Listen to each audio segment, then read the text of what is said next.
Hello, my friends. Chef Blondie here. Today, we're going to talk about garlic scapes. Do you know what a garlic scape is?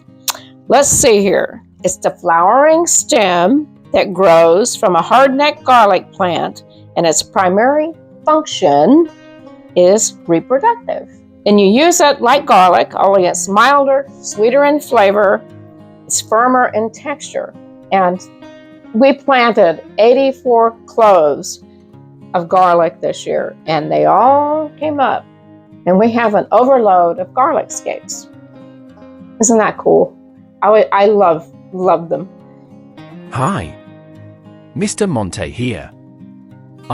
Garlic scapes. The humans grow them, but somehow I'm the one who has to supervise. We had a bumper crop again this year, and there are too many to use before they start to go bad. That's why we decided to freeze most of them so we can use them all year long. If you have the same problem, here's all you have to do. Step 1. Pick the scapes while they're young and curly. Don't dawdle. They don't get better with age, unlike me. Bring them inside and rinse them thoroughly. Humans claim they don't like dirt in their food. I remain neutral on the matter. Now pay attention.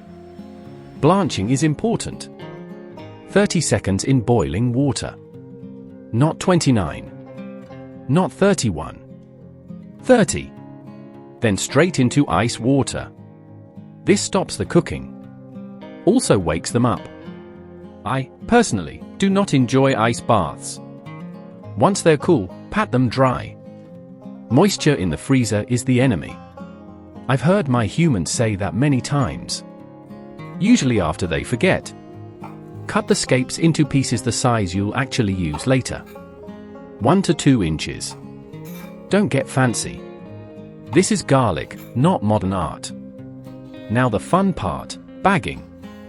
Press out the air, seal them tight, and label the bag. If you don't label it, you'll spend the winter asking, what green thing is this?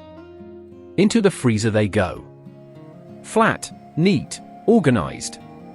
Unlike certain human sock drawers. And that's it. 5 steps.